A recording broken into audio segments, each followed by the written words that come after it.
Thanks for joining us at 10. We begin with a live look through our Capitol Sky Cam. We saw a couple beautiful days in a row, but tomorrow is going to be a different story. It is a first alert day. Meteorologist Kevin Corvo joins us now.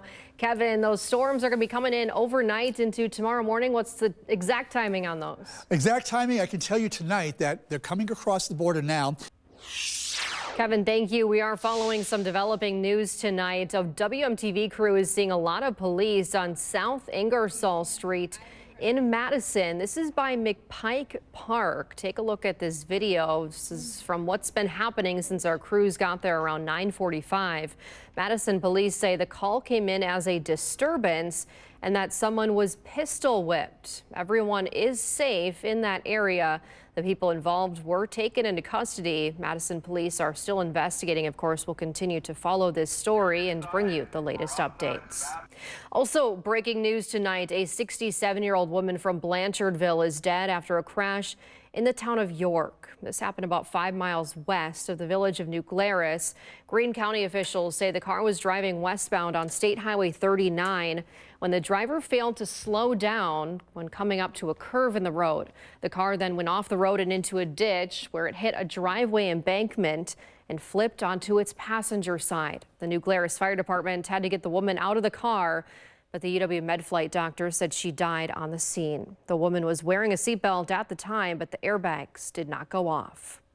Washington Elementary in Janesville will remain closed for the upcoming school year. Months after severe flooding forced students to relocate, the district now says officials are still addressing significant damage. Our Nicole Herzog joins us live in studio tonight with the latest updates that we got from the school district today. Officials say the school will remain closed for the 2026 to 2027 school year because of supply chain and repair delays. That announcement now leaves some with concerns and uncertainty about the future. The school district did not respond to our requests for an on-camera interview, but the district superintendent shared a statement, writing in part, quote, "We recognize that this extended displacement is difficult news for our families, and we are committed to supporting them every step of the way," end quote. A 43-year-old man has been arrested and charged after yesterday's deadly crash on East Washington Avenue. Police say Joseph Zalis was booked into the Dane County Jail for first-degree reckless homicide. The crash happened when a man in his 70s who had the right-of-way in a crosswalk was hit and killed. Several other cars were also involved, and one of the drivers was transported to the hospital but is expected to be okay. Investigators say that excessive speed was a major factor in this crash. Witnesses tell us that he was driving erratically before that crash, and ultimately, again, he hit someone and caused that person to lose their life. This crash comes just days after Madison police launched a summer traffic safety initiative aimed at reducing dangerous driving behaviors during the city's busiest travel months. I think that people understand that traffic and speeding is a problem in our community, but we just ask them to really, really, really think about that every time they're behind the wheel. You know, we understand that people, may be running late to a doctor's appointment. Normally they wouldn't speed, but it really only takes one time behind the wheel where you are speeding, where you're not paying attention, for a bad incident to happen. And we just want to keep preventing those types of incidents from happening in our community. We do not yet know the identity of the victim. Also new tonight, the Dane County Board of Supervisors approved an 18-month hold on permits for hyperscale data centers. The pause is meant to give the county time to study a category of development that is expanding across the country and to see how it will fit within Dane County's existing land use framework. Officials will use this time to examine the safety implications of data centers and to develop zoning regulations aligned with the Dane County Comprehensive Plan. The resolution will now head to County Executive Melissa Agard for her signature.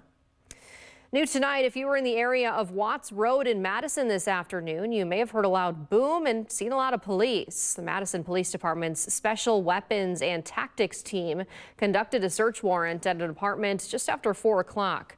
The search warrant was for the Beaver Dam Police Department. One person was arrested. No one was hurt. Madison police went door to door to explain what was happening to those living in the area. Today, the UW Board of Regents approved a 2% tuition increase for undergraduate students for the upcoming school year. The board stated that the increase represents a balanced and measured approach to addressing the rising costs the universities are facing.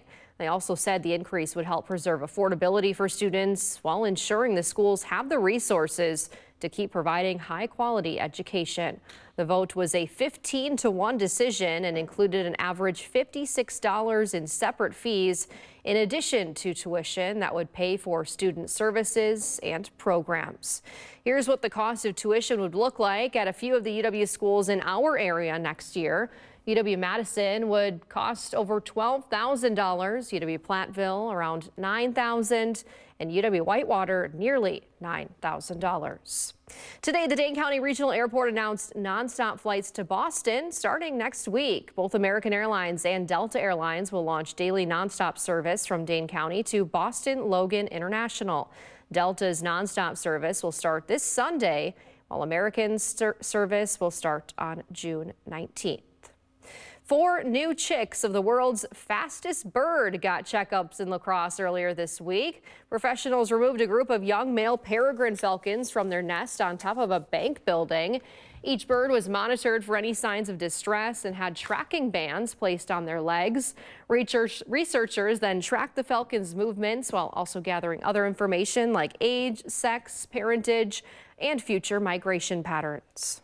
If this kind of thing interests you, look around, see what's in your neighborhood, in your region, because the place to make a difference is locally, and just start getting involved. Pick up the phone, send an email, show up at a meeting, show up at a trash pickup, like whatever. Just do it, because one of the real lessons of the peregrine falcon is we can make a difference, and we did. The chicks were also examined for signs of other health concerns before they were put back in their nest. This was part of an annual conservation effort to protect birds. WMTV's On the Road series continues this week. Every Friday this summer, we're traveling around South Central Wisconsin to highlight the history and visit the hot spots of different cities. Tomorrow, we'll be live in Madison at TPC Wisconsin at the American Family Insurance Championship.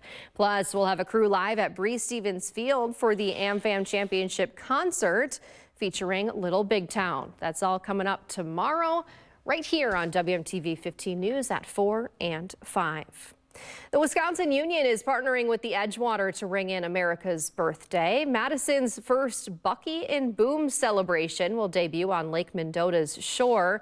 This will be a free event that will stretch all the way from Memorial Union to the Edgewater Grand Plaza, and it'll feature live music, family-friendly activities, food, and fireworks. The event will kick off at 2 p.m. on July 4th. For more information, you can head to our website, WMTV15news.com. Next at 10, summer is here and teens are probably looking for a job. We have details on what you need to go over with your teenager. Plus, additional details on a possible screwworm case detected in cattle and what officials are doing to prevent the spread. And I'll break down the timing and risk of tomorrow's storms coming up in your first look forecast.